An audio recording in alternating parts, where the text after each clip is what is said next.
llamada COVID-19. Les aclaro que la pandemia se llama COVID-19 y no el virus. El virus se llama SARS-CoV-2. Por alguna razón a la gente le gustó decirle COVID-19 y le tiran COVID-19. COVID-19 es la enfermedad producida por el coronavirus del año 2019. Bien, acuérdense entonces de hacer todo lo que dicen las recomendaciones. Y vamos a empezar. Yo no sé, ¿ustedes se ven todos? Hay un montón, ¿no? Son como 40. ¿Se ven las caritas de todos ustedes? Sí, se ve. Bien, bien. Entonces es bueno que se vayan viendo. Así por lo menos saben con quién están cursando. ¿Se ven en alguna otra actividad así online en las tutorías? Sí. Sí, algunos están usando estos sistemas, hay otros sistemas más nuevos. Este yo ya lo tenía y por eso lo estoy utilizando. Bien, bueno, vamos a ver cómo, obviamente saben que esto es un ensayo, es una prueba, porque no lo hacíamos habitualmente, así que puede ser que algunas cosas no salgan como esperamos que salgan, pero es un intento y nos va a servir para mejorar, ¿sí? Tengo una lista de preguntas que fueron dirigidas al campus. El campus tiene momentos en los cuales no funciona adecuadamente. Lamentablemente, lo mejor que uno puede hacer cuando uno quiere hacer las consultas, yo me levanto tempranito y lo abro. Y antes de las 8 en general no tengo problemas, sino después bien tarde. Yo soy más alondra que búho, como dicen los libros, entonces prefiero levantarme temprano. Vamos a atacar con las preguntas que fueron entonces enviadas a través del campus, y también tenemos algunas preguntas que enviaron a través del Instagram de Fisiología UNR que me reenvió Flavia. Bien, yo las agrupé más o menos en 3 temas, porque son 3 temas, los 3 principales temas, y voy a tratar de contestar la mayoría de ellas, las que no podamos hacer ahora porque tenemos tiempo hasta las 11:30. Las que no queden las voy a responder a través del campus, ¿sí? Así que si nos quedan cosas pendientes, no se preocupen que las voy a ir resolviendo a través del campus. Los 3 grupos de temas que surgen son, primero, relacionados con el ciclo menstrual, después, relacionado con cómo se generan los pulsos de GnRH o LHRH, que se utilizan más o menos en forma indistinta, aunque la denominación GnRH, o sea, factor liberador de gonadotrofinas, es más moderna.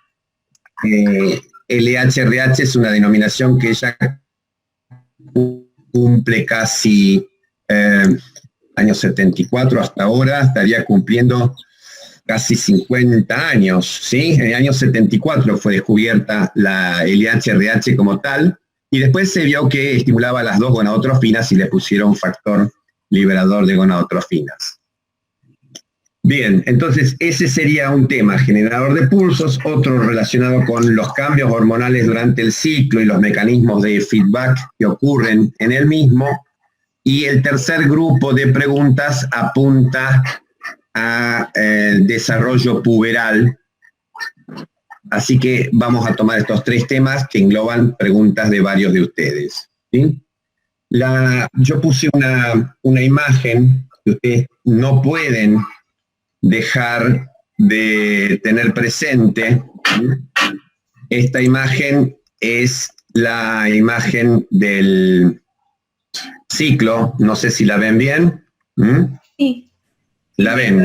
Ahora se va a poner un poquito más grande. Esto es un combo de elementos que combina aspectos de las hormonas, las concentraciones séricas de las hormonas, por un lado en el panel central, y por otro lado tenemos dos de los efectores. En la parte inferior tendrían el efector endometrial y en la parte superior tendrían el ovario, que es de alguna manera la fuente de las hormonas ováricas y que responde a los cambios en las secreciones de gonadotrofinas. Y arriba tiene la división temporal, como ven ustedes, está dividido en 28 días. Los 28 días son, de alguna manera, un promedio, y ustedes saben que el ciclo puede tener entre 21 y 35 días normalmente. La mayor parte de los ciclos tienen alrededor de entre 25 y 29, 30 días, pero se admiten como normales, entonces se admiten como normales hasta 35 días como máximo. Más allá de 35 días, hablamos de oligomenorrea, vamos a empezar a utilizar términos de ginecología, y más allá y menos de la duración de 18 sería un ciclo, de 21 sería un ciclo corto, anormalmente corto. Para hablar un poquito también de denominación, hablamos de ciclos bifásicos. Esto es una cosa importante porque muchas veces me preguntan, ¿qué es un ciclo bifásico? Es un ciclo que tiene las dos fases, ¿sí?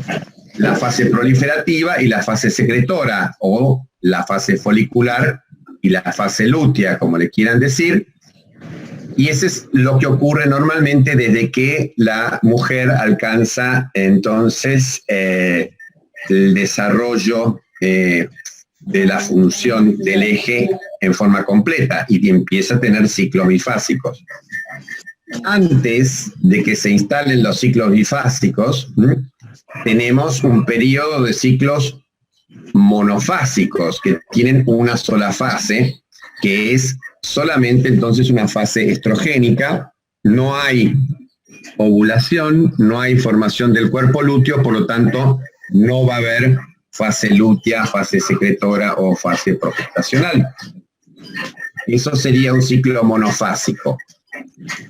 Para algunos ginecólogos no es correcto hablar de menstruación cuando termina un ciclo monofásico. Les aclaro esto porque después en ginecología se pueden encontrar con esta sorpresa. O sea, por más que una chica que tiene un ciclo monofásico tenga una hemorragia periódica, y esto ocurre, ya dijimos, normalmente en los primeros ciclos después de la menarca, esas hemorragias no serían menstruaciones para algunos ginecólogos, hacen esa salvedad.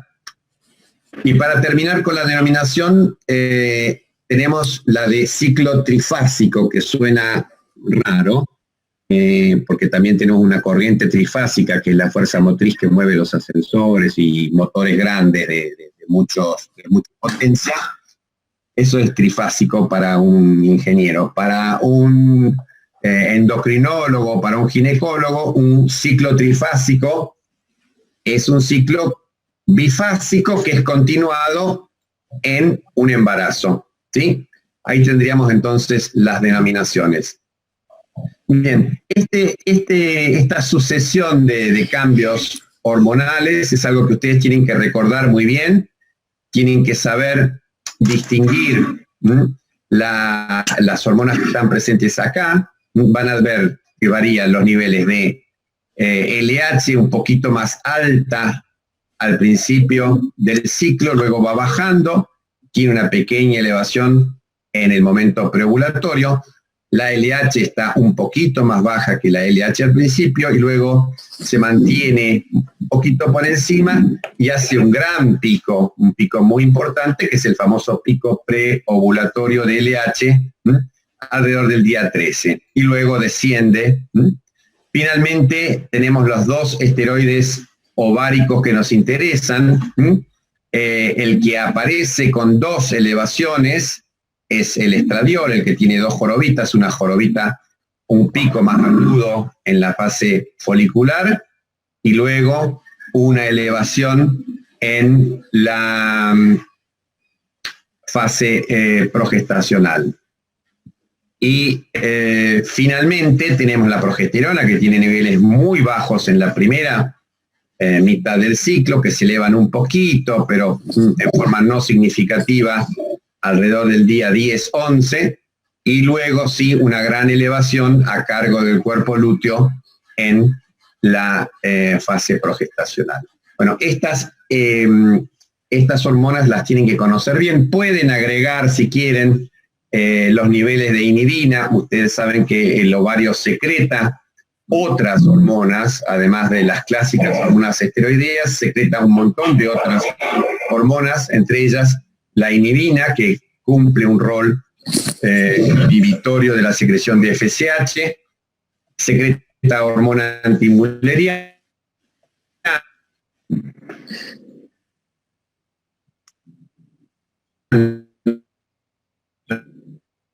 etcétera, ¿sí? Puede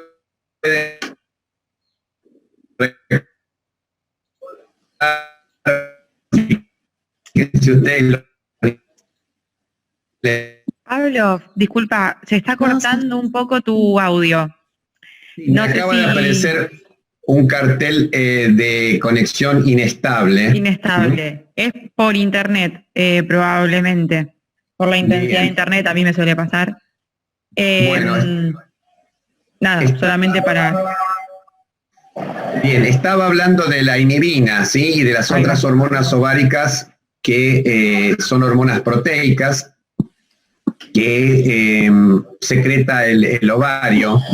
La inhibina interviene decisivamente para controlar la secreción de FSH por parte de la hipófisis, la tienen que recordar.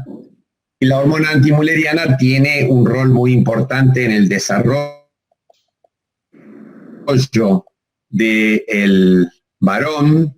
Es un producto que en el varón tiene mucha importancia porque es el que impide precisamente el desarrollo de los derivados del conducto de Müller, y en la mujer tiene un rol controlando la foliculogénesis, etc.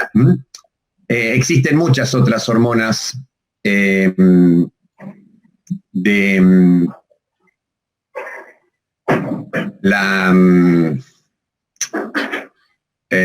hormonas de origen proteico en el ovario, tienen roles parácrinos, etcétera, pero no nos preocupa demasiado pasar de estas, yo diría, 5 o 6 hormonas ováricas que tiene, 4 hormonas o 5 hormonas ováricas, no tienen que estudiarlas todas.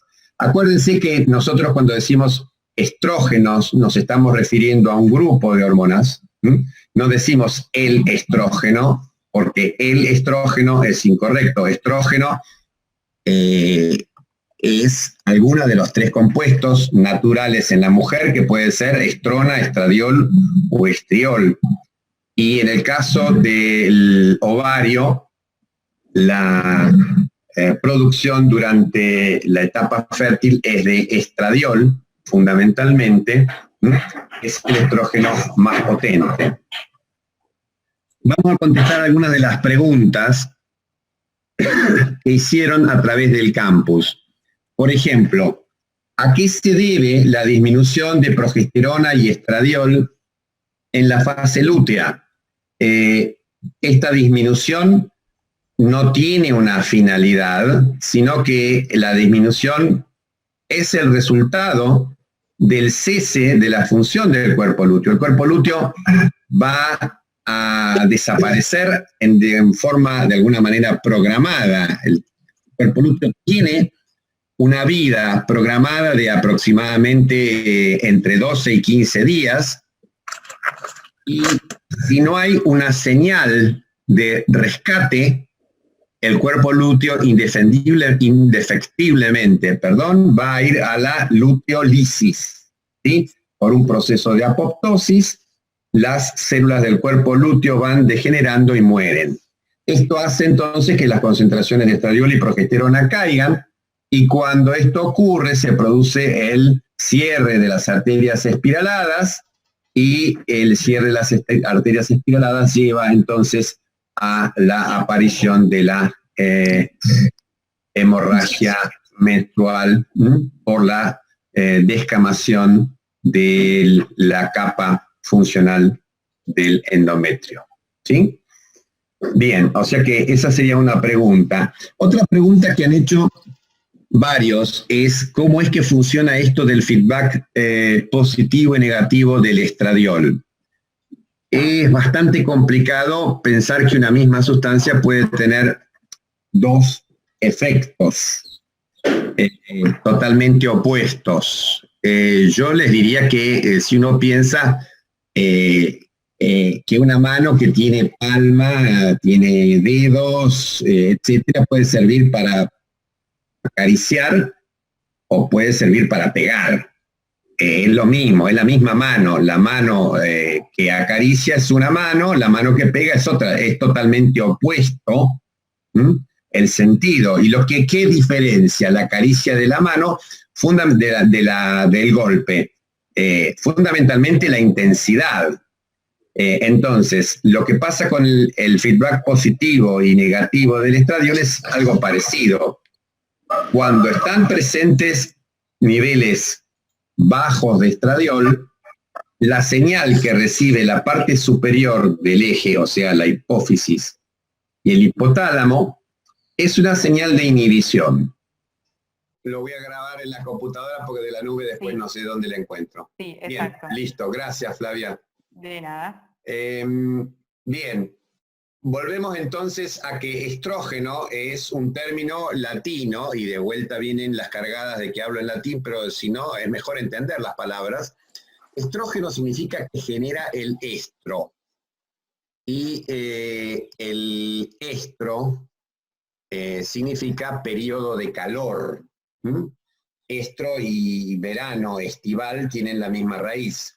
Significa periodo de calor, pero no calor de temperatura, sino calor de cachondez, como dicen los españoles, que es estar buscando el apareamiento. Entonces, los animales cuyas conductas son regidas por estos cambios hormonales, en este momento, el pico de estrógenos va a generar la búsqueda del apareamiento, va a generar la ruptura folicular y va a hacer que el endometrio esté bien espeso, para que después produzca la progesterona los cambios requeridos para la nidación. Bien, yo creo que con respecto al ciclo nos queda explicar los mecanismos por qué el feedback se cambia de feedback negativo a positivo. Yo les había dicho que niveles bajos constantes de estradiol producían entonces una inhibición de la secreción de gonadotrofinas, y que un aumento rápido y sostenido producía un estímulo. Son dos señales diferentes, y esto funciona a través de mecanismos de aumento para producir el feedback positivo. Aumentan los receptores para GnRH en la adenohipófisis y aumenta la secreción de GnRH por parte del hipotálamo, como vamos a ver después cuando hablemos del generador de pulsos, que es la segunda parte de esta clase de consulta. Otra pregunta. Una pregunta que no entendí, porque Luisina pone una pregunta que dice textualmente: la pubertad y la menarca están marcadas por las elevaciones de las gonadotrofinas, y solo cuando la LH marca su pico se dice que el sangrado es menstruación. Esto último se refiere a que cuando hay ovulación y es un ciclo bifásico, los ginecólogos hablan entonces de sangrado menstrual. La primera parte de la pregunta es la que no entiendo, ¿sí? La pubertad y la menarca están marcadas por las elevaciones de las gonadotrofinas. Así que yo te diría, Luisina, que me vuelvas a reformular la pregunta porque no la entiendo. Si no lo podés hacer ahora, lo podés hacer nuevamente por el campus y lo repasamos.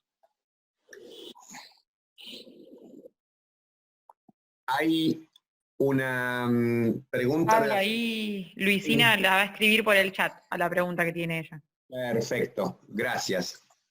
Y una cosita para aclarar, que a lo mejor, no sé si era la pregunta o no, que recuerden que pubertad y menarca no son sinónimos, o sea, como para usarlo dentro de la misma pregunta.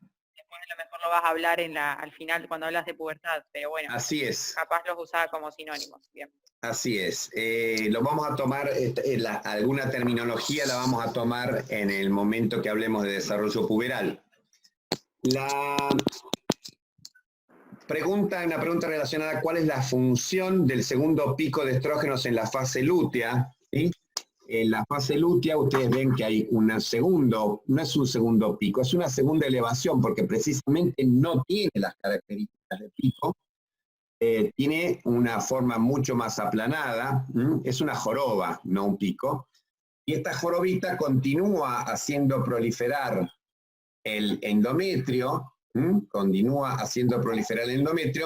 y también continúa haciendo una retroalimentación negativa sobre la secreción de LHI a nivel de la adenohipófisis. ¿Sí? Fíjense ustedes que durante esta fase, los niveles altos de progesterona y de estradiol combinados son los que generan niveles más bajos de gonadotrofinas. Y este es el efecto precisamente que se busca dando estrógenos sintéticos y progestágenos sintéticos en forma combinada en la anticoncepción hormonal, que es un tema que van a ver más adelante. Pablo, perdón que interrumpa de nuevo. No. Luisina acá hizo la pregunta. Bien. No sé si vos la estás leyendo por el chat o querés que te la lea. Para leer el chat tendría que abrir el chat, y eso implica que deje de compartir la pantalla y vaya acá. No, podés compartir. Ya la tengo. Si el pico de LH que genera la primera ovulación es lo que marca el inicio de la pubertad. Lo vamos a ver en la última parte de la clase, Luisina, ¿sí? Gracias. Hola, Ignacio. Volvemos entonces a la presentación.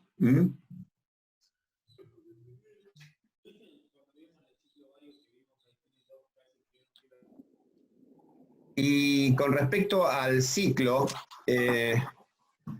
tenemos entonces una pregunta más relacionada con los efectos de la progesterona sobre la termogénesis.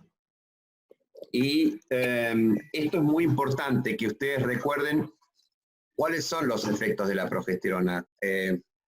Todos esos efectos de la progesterona se pueden utilizar clínicamente para hacer diagnóstico de ovulación. O sea, cuando uno encuentra este aumento de la temperatura, que es de aproximadamente 0,8 a 1 grado, entre diferencia con la fase proliferativa. Cuando uno encuentra que el moco cervical se hace más espeso, cuando uno encuentra la aparición de células de las capas profundas de las del epitelio vaginal. Esto obviamente no se hace clínicamente, sino a través de un examen parecido al colpocitograma de Papa Nicolau, en el cual se pueden medir las células de las distintas capas del epitelio vaginal. Todos estos son efectos de la progesterona y sirven para diagnosticar que la ovulación ha ocurrido.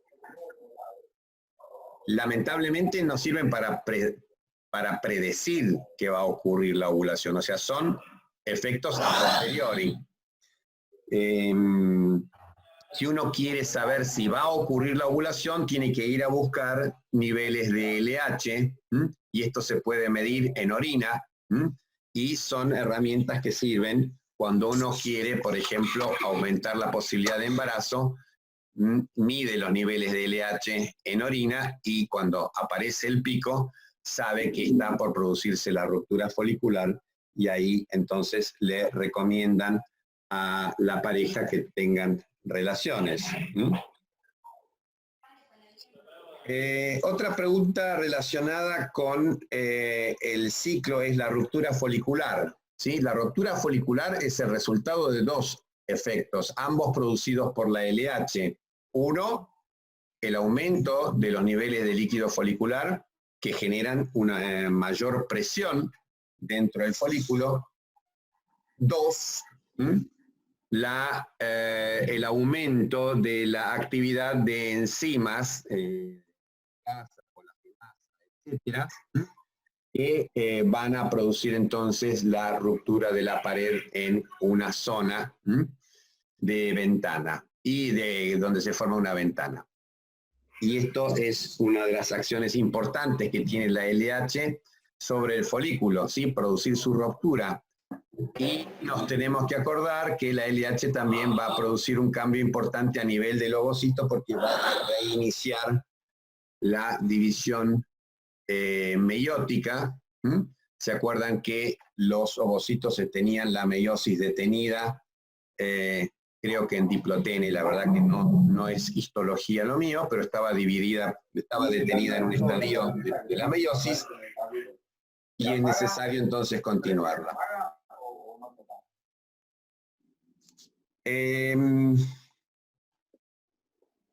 Otra pregunta que no me quedó demasiado clara es una pregunta que hace Caterina. Pregunta, ¿por qué las células de la granulosa envían estradiol o estrógenos hacia la teca interna? En realidad, hay un intercambio de sustancias entre las distintas capas del folículo de Graff.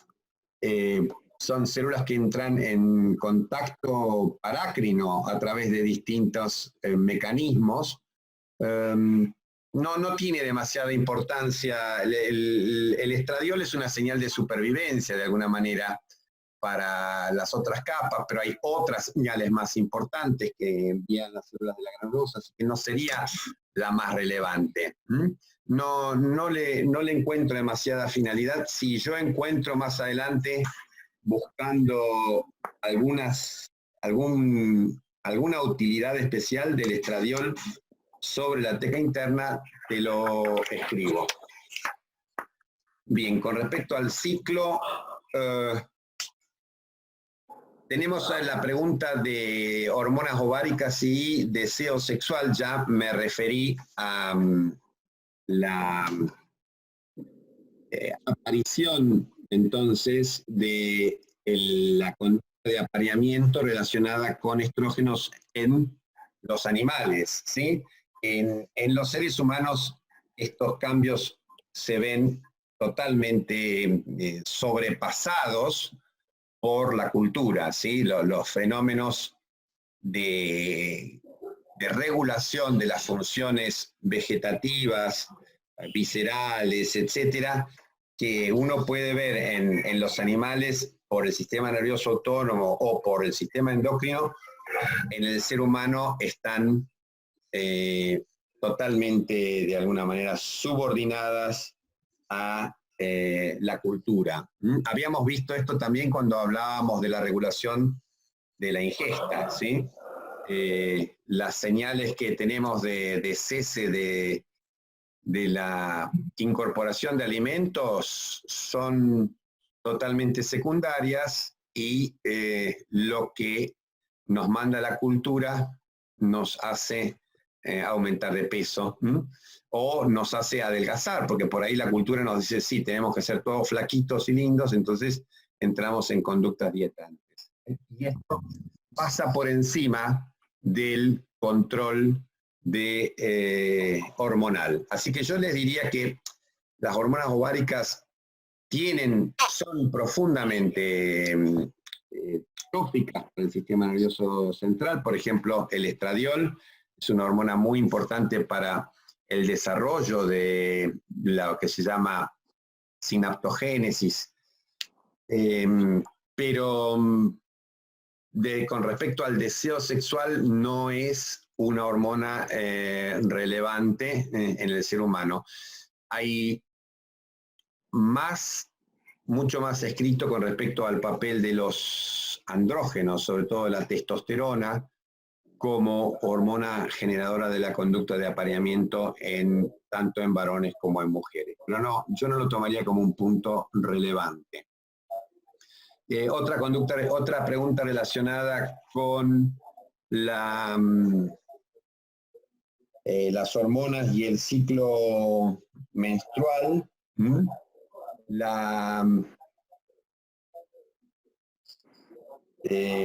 Presenta una duda relacionada con la importancia de la secreción de estrógenos y progesterona para controlar la secreción de oxitocina. Yo no tengo demasiada bibliografía al respecto, pero lo voy a buscar y lo voy a contestar a través del chat, ¿sí? Perdón, del campus, del foro en el campus virtual. Entonces esta queda pendiente para el campus. Bueno, vamos a pasar a la segunda parte, que sería la del generador de pulsos. La del generador de pulsos. Con respecto a eso, recién Brenda escribió que hay que saber sobre interneuronas, además sobre ese efecto, de su efecto sobre la hipófisis. Bien, ahora nos vemos un poquito de vuelta. Alguien ingresó, me parece que tengo a alguien en la cama de espera, en la sala de espera hay alguien que se despertó más tarde. A ver si hay alguien que se despertó.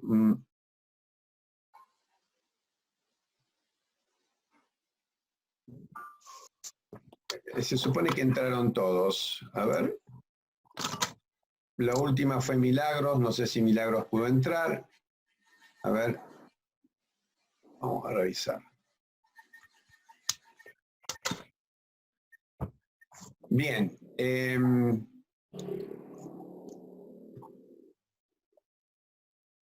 No, Milagros no entró todavía.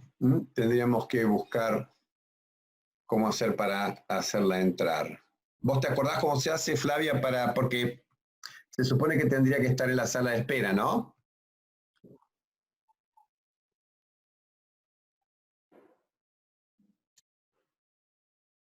No sé porque como es algo que creaste vos, no sé dónde te aparece bien. No, apareció un mensajito como que alguien estaba en la sala de espera y me pareció leer que era Milagros. No, entonces tal vez se fue, si no está... No está más en la sala de espera. Qué pena. Bien, bueno. Vamos a ver si pasamos a la segunda parte. Acá está, ya la encontré. Ahí está. Vamos a mandarle de vuelta la invitación a Milagros, a ver si puede encontrarla y entrar. Bien, vamos al generador de pulsos, ¿sí?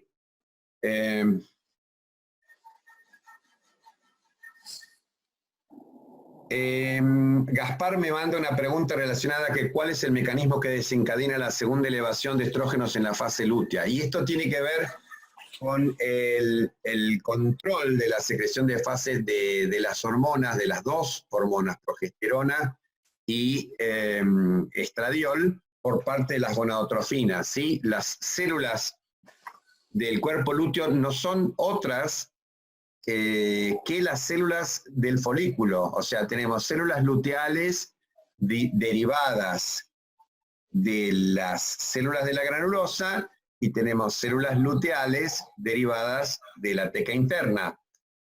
Ambos tipos de células van a seguir respondiendo a las gonadotrofinas e inclusive van a adquirir también la capacidad de responder a la LH en el caso de la célula de la granulosa y van a responder entonces aumentando la secreción de estradiol y progesterona.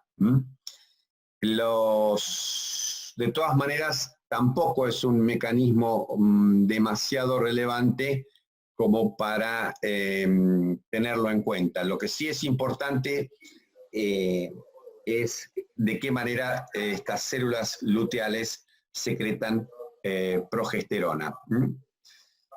Vamos a hablar un poquito entonces ahora de los mecanismos relacionados con la generación de los pulsos de GNRH. Ustedes recuerdan que teníamos distintos tipos de neuronas en la región del hipotálamo medio basal. Tenemos un esquema que les recuerdo, es un modelo, ¿sí? Es un modelo, significa que no es algo que esté demostrado, por ejemplo, anatómicamente, es un modelo funcional, el generador de pulsos. Es una asociación de distintos tipos neuronales que tiene como función dar una señal rítmica para que las neuronas productoras de GNRH o LHRH descarguen en forma fásica.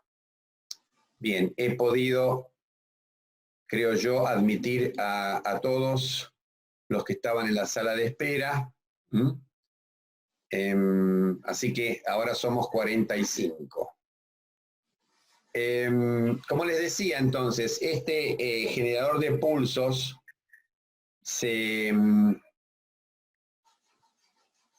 complementa con estos tres tipos neuronales. Una neurona, entonces, que genera la secreción de LHRH o GNRH, una neurona estimuladora que puede, en la mayoría de los casos, ser una neurona glutamatérgica. Hay en este momento muchos otros péptidos, sobre todo quispeptina y neuroquinina, mencionados como factores estimuladores. Y también tenemos factores estimuladores que provienen de afuera del hipotálamo, como por ejemplo la noradrenalina que proviene del tronco encefálico. Todos estos serían entonces neurotransmisores que pueden aumentar la secreción de GNRH. Tenemos que contar acá también proveniente desde el tejido adiposo a la leptina, de la que vamos a hablar más adelante cuando hablemos de desarrollo puberal. El tercer tipo celular, entonces, que forma parte de este modelo del generador de pulsos, es una neurona inhibitoria. Esta neurona inhibitoria está representada por células GABAérgicas, ¿sí? O sea que secretan GABA. El GABA, como ustedes lo recuerdan, es un aminoácido también. Es un aminoácido inhibitorio. ¿Por qué? Porque aumenta el ingreso de cloruros a través de un receptor llamado GABA-A. Aumenta el ingreso de cloruros a las células y como tal las inhibe. Bien, este modelo, entonces, fíjense ustedes, funciona el glutamato estimulando Y el GABA, frenando a la neurona glutamatérgica, o sea, sacando al acelerador y frenando también a la neurona productora de GNRH. ¿Para qué sirve este sistema? Resulta que las neuronas productoras de GNRH pulsan en forma espontánea, pero esa pulsatilidad que tienen es una pulsatilidad anárquica. Cada cual secreta un pulso de GNRH cuando se le ocurre. Para sincronizar todas estas neuronas y generar una señal entonces perceptible o audible por las células de la adenohipófisis, es que se generó este mecanismo. Entonces, lo que tenemos acá es una sucesión de señales rítmica. Probablemente el que da el ritmo es el GABA, que va a frenar al glutamato y frenar a la neurona LHRH, y ahí se produce el valle. Cuando la neurona GABAérgica deja de descargar, la neurona glutamatérgica se libera y produce entonces un pico. La pregunta del millón que me plantearon algunos es: ¿qué es lo que hace que este sistema esté descargando en forma rítmica? Y para poder entender esto, ustedes tienen que hacer una analogía con las señales rítmicas de, por ejemplo, el corazón. Nosotros tenemos una activación permanente de la función del corazón dada por un marcapasos. Ya lo van a ver con más detalle en Trabajo y Tiempo Libre. ¿Cómo es que tenemos un marcapasos que genera entonces estas señales? Es algo bastante difícil de entender al principio, pero ustedes se tienen que imaginar un canal de sodio que se abre cuando la célula está hiperpolarizada. O sea, cuando la célula ha disminuido su potencial de reposo a, supongamos, menos 90 o menos 95 milivoltios, ese canal se abre. Si ese canal se abre, entra sodio. Si entra sodio, la célula se despolariza.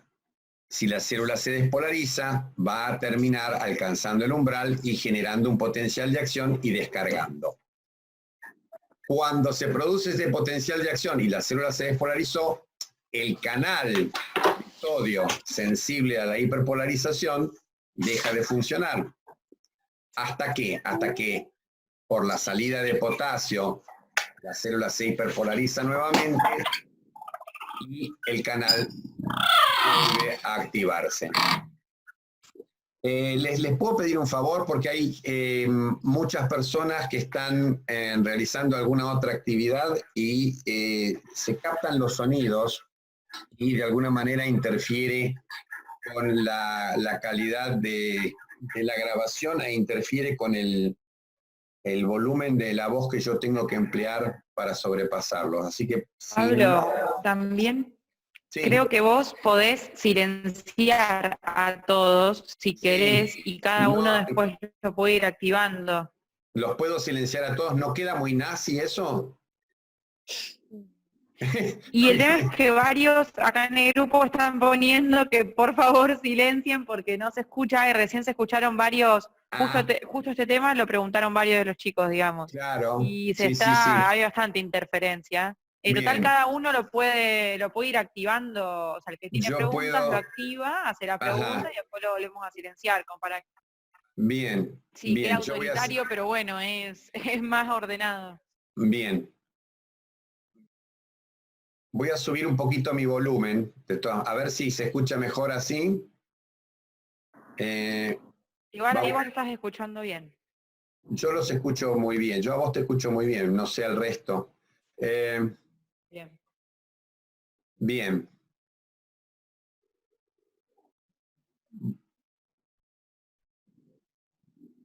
¿Encontraste la Cuando, opción? ¿cómo? ¿Encontraste la opción para, bueno, o de última, si pueden chicos, vayan silenciándose más que nada por Sí, los acá ruidos, está, o sí, los que sí, tengan ruidos ambientes? Bien. mute. Eh, no, pero no me sale cerrar. Yo sé que está Ah, en no te algún lado, aparece. pero no lo... Está abajo de, claro, te tendría que aparecer abajo de toda la lista de participantes, donde te Ujú. dice silenciar. Bueno, a lo mejor no está la opción. A mí no me aparece, pero bueno, yo pensé que a vos te podía aparecer. Voy a Igual ir, ahí la mayoría de los chicos se silenció, bien, así que vamos a...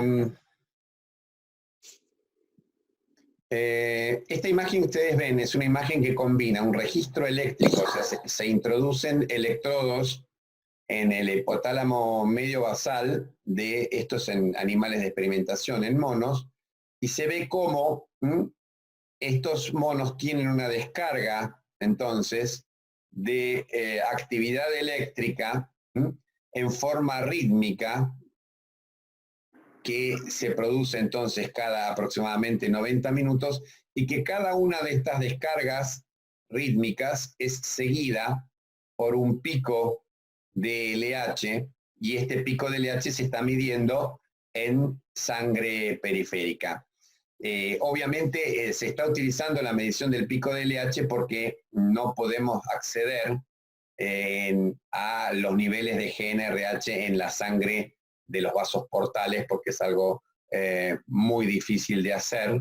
Se puede hacer por ahí en animales más grandes, pero en estos pequeños monos que se utilizaron, además se dificulta porque ya tienen implantados los electrodos para detectar la actividad eléctrica hipotalámica. El hecho es que nosotros vemos acá que a cada pulso entonces eléctrico o a cada actividad aumento de la actividad eléctrica en el hipotálamo le corresponde un pulso de LH en sangre periférica. Y esto es un mecanismo entonces fundamental para mantener el funcionamiento del eje hipotálamo hipófiso gonadal, tanto en la mujer como en el hombre. En el hombre es la única actividad entonces pulsátil que tiene, la actividad entonces de pulsatilidad cada aproximadamente 90 minutos, y en la mujer esta actividad pulsátil se ve complementada por la posibilidad de incrementar la frecuencia de pulsos y sobre todo la amplitud de los pulsos en respuesta a los niveles de estradiol.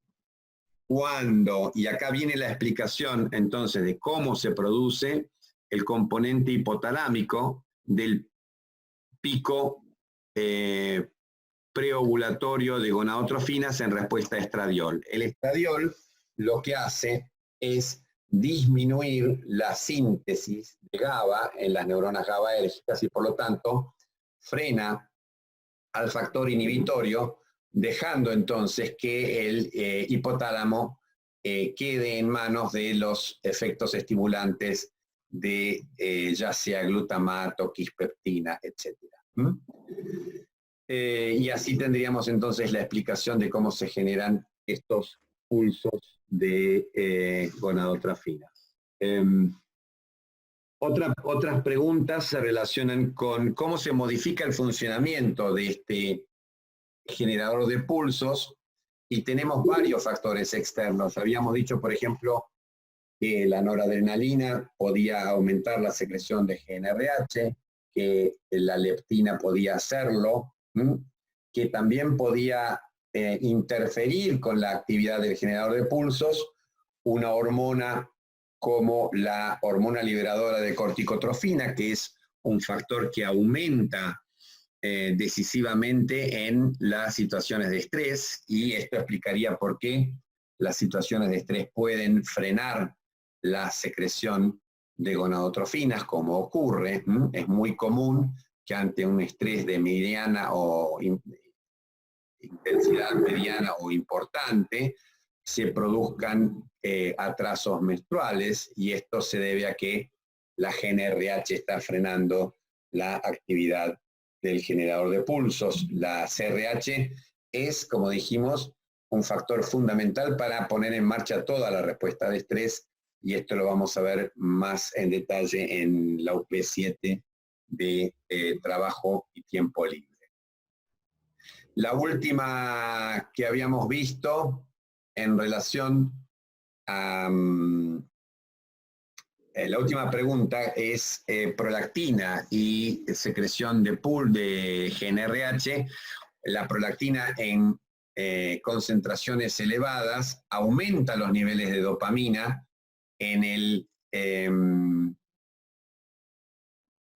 hipotálamo, y al aumentar las concentraciones de dopamina, el generador de pulsos se frena. Hay una pregunta relacionada con las neuronas GABAérgicas y glutamatérgicas, ¿actúan estimulando o inhibiendo secreción de LHRH o también intervienen en la síntesis a nivel de las neuronas LHRH? Yo supongo que se debe referir la pregunta a la síntesis de GnRH, y la verdad no puedo responder esta pregunta. Yo supongo que sí, las células están siendo estimuladas por distintos factores. No solo GABA y glutamato intervienen, sino que hay otros factores que están controlando la síntesis de GnRH, y puede ser también que haya factores asociados a la despolarización reiterada que estén produciendo señales para que aumentes la síntesis de la GnRH. Bueno, terminamos acá con la segunda parte de generador de pulsos y vamos a la última parte, que es desarrollo puberal, ¿sí? Es importante que ustedes se ubiquen dentro del concepto de desarrollo puberal, que es pubertad. Pubertad es una fase de transición que termina en la adquisición de la madurez reproductiva, ¿sí? No termina en la vida adulta. O sea, el desarrollo puberal termina cuando se adquiere la madurez reproductiva. No tiene nada que ver con alcanzar la etapa adulta. Eso es la finalización de la adolescencia. Acuérdense, de crecimiento y desarrollo son dos conceptos totalmente distintos, aunque profundamente relacionados. Hay una pregunta de Lucía que pone: la pubertad comienza con la telarca y finaliza con la menarquía. A mí la palabra menarquía me saca de quicio, porque de alguna manera no es nuestro idioma. Es como decir el tiroides. El tiroides. Los españoles dicen el tiroides porque es el cuerpo tiroides. Y tuve en algún momento muchas discusiones con una editorial para la cual escribí unos capítulos de un libro que me hicieron poner a la fuerza el tiroides. Y yo me resistía, porque no es nuestro idioma. No se dice menarquía, se dice menarca. La pubertad comienza con la telarca y finaliza con la menarca. Me parece que hay dos conceptos que hay que precisar. Cuando uno dice la pubertad comienza con la telarca, es correcto desde un punto de vista. ¿Desde qué punto de vista? Desde el punto de vista clínico, ¿sí? La aparición de la telarca es un marcador clínico que utilizan los médicos de atención primaria, los pediatras, para decir empezó el desarrollo puberal, pero la pubertad en realidad comienza con la activación o con la reactivación del eje hipotálamo hipófiso gonadal, que tiene lugar alrededor de los 8 o 9 años. Como ven ustedes acá, ¿sí? Tenemos un eje. Estos serían los niveles de gonadotrofinas a lo largo de los primeros, digamos, 20 años, incluyendo la vida intrauterina. el eje hipotálamo hipófiso gonadal está maduro y funcionando a partir prácticamente de fines del segundo trimestre de la gesta, y hay niveles bien altos de gonadotrofinas que bajan al momento del nacimiento y luego tienen una pequeña elevación entre los 3 y 6 meses, y luego los niveles de gonadotrofina permanecen bien bajitos, con niveles un poco más altos de FSH que de LH, hasta que se alcanza la etapa puberal inmediata, los 8 años de vida más o menos en las mujeres, o los 10 en los varoncitos, en que esos niveles empiezan a aumentar. Este periodo se llama fase de quiescencia o hiato prepuberal, en el cual la secreción de gonadotrofinas está inhibida. ¿Cuál es la explicación? La explicación para esta inhibición es que durante este periodo hay un aumento del tono GABAérgico, o sea, la cantidad de GABA que se secreta en el hipotálamo predomina sobre los factores estimulantes, y esto hace que la secreción pulsátil de GnRH esté inhibida. Entonces, el primer signo de inicio de la pubertad sería la reactivación de este sistema pulsátil, con aumento entonces de la pulsatilidad de las gonadotrofinas. Primero, está descrito que se produce un aumento de la pulsatilidad nocturna y con niveles un poquito más altos de FSH que de LH. Luego, a medida que continúa el desarrollo, ya entramos en la fase 2 a 3 de Tanner, se producen picos de LH más que de FSH y a lo largo de todo el día. Y esto termina entonces produciendo un estímulo lo suficientemente grande sobre el ovario para que secrete grandes cantidades de estradiol, y esto termine resultando en la aparición de la menarca. Cuando aparece la menarca, estamos entre la fase, aproximadamente entre la fase 2 y 3 de Tanner. La pubertad continúa, no termina con la menarca, ¿sí?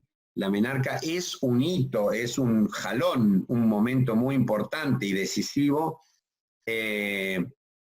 por su expresión, por lo que representa, pero no termina allí el desarrollo puberal, porque desarrollo puberal habíamos dicho que implica adquirir la madurez reproductiva, y después de la menarca sobreviene un periodo de que puede durar hasta un año, en que los ciclos son anovulatorios, son ciclos monofásicos, y no se ha alcanzado entonces la madurez reproductiva. Por lo tanto, entonces, la menarca no representa el fin del desarrollo puberal, sino un elemento característico que está aproximadamente un año y medio antes de que termine el desarrollo. También la pregunta de Lucía se refería a la espermarquia, que vendría a ser algo así en castellano, en nuestro castellano, o como espermarca, que es la primera aparición de espermatozoides en el varón, cosa que es algo bastante menos evidente que la menarca. ¿Sí? Hay quienes intentan equiparar espermarca y menarca, y no tiene a mi juicio nada que ver. ¿Por qué?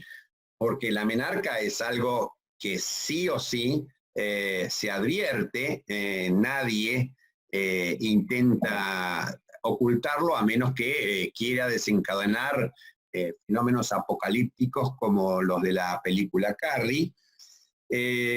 La menarca es algo que se exterioriza y que todo el mundo está al tanto del tema, ¿sí? En cambio, la espermarca no siempre se exterioriza, puede aparecer en forma involuntaria, en poluciones, lo que se denominan poluciones nocturnas, que es el nombre fino de los sueños húmedos, o puede aparecer también por la actividad masturbatoria. Pero primero, no siempre ocurre esto, y segundo, no siempre ocurre que el adolescente dice que esto tuvo lugar, o sea que no es algo que se confirme. Así que yo diría que es bastante, son dos fenómenos bastante poco relacionables, la menarca y la espermarquia, como elementos clínicos. Creo que para hablar para terminar, hablando de desarrollo puberal, tenemos que hablar de el factor, entonces, que produciría, o los factores que producirían este despertar, este nuevo despertar de la actividad del eje. Como yo les dije, hay muchas teorías. Una teoría vigente, no es la única, es la del freno GABAérgico que se levanta. La pregunta es ¿por qué se levanta el freno GABAérgico? No existe una respuesta.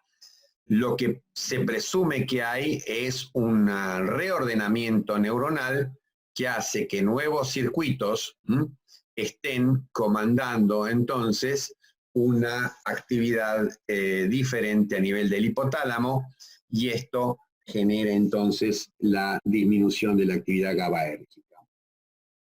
Estos reordenamientos neuronales son cosas que ocurren a lo largo de un cerebro que madura y que, por ejemplo, nos van a permitir realizar cálculos matemáticos complejos o poder tener pensamientos, abstracciones o algunas idealizaciones a partir de una determinada edad, de los 10 o 11 años, que antes no se pueden tener. O sea que el cerebro va madurando y quizás este despertar del eje sea un reflejo de un proceso madurativo general del cerebro o de algunas porciones del cerebro.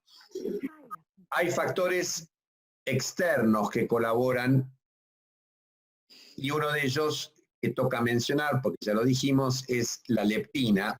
La leptina es un factor que estimula la secreción de GnRH y proviene, como ya sabemos, del tejido adiposo. Y acá viene una relación muy importante con el peso ideal que tiene que tener una niña para poder llevar adelante el desarrollo puberal.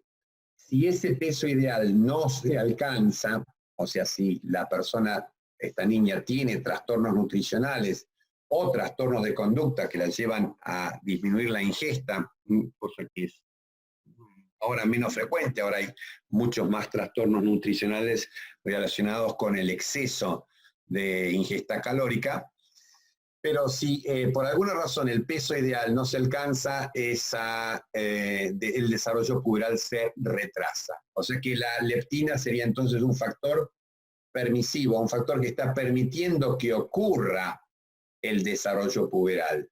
No es el factor que desencadena la pubertad. Esto es una cosa importante. Hay que hacer una diferencia entre un factor permisivo y un factor desencadenante. No es el factor desencadenante, pero es un factor sin el cual se puede producir un atraso en la época de aparición de la pubertad. Bien, son aproximadamente las 11:20. Tengo que ir preparando la despedida. Vamos a ver cómo salió la grabación. Espero que Juani, ¿estás ahí?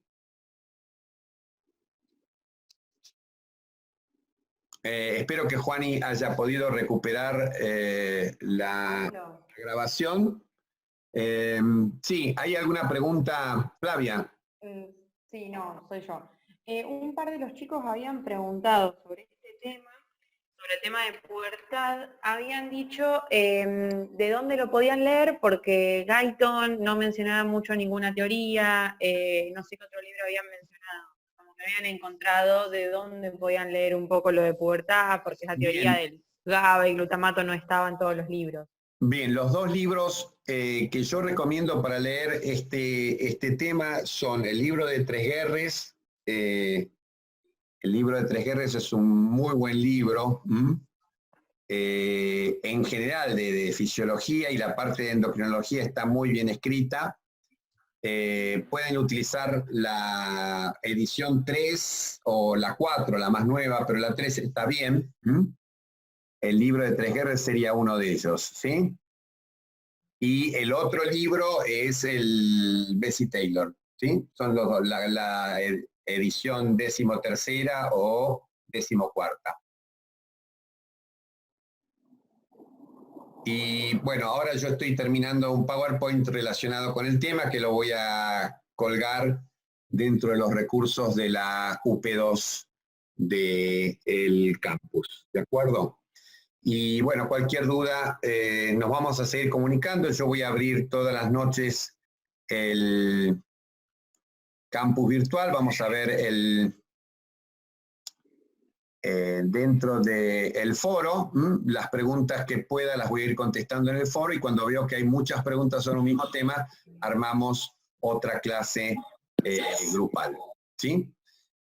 Bueno, les agradezco por haber estado, y sigan en casa. Los que tienen que salir, háganlo con las precauciones debidas y manténganse solidarios y firmes, ¿sí? Chau, buen día.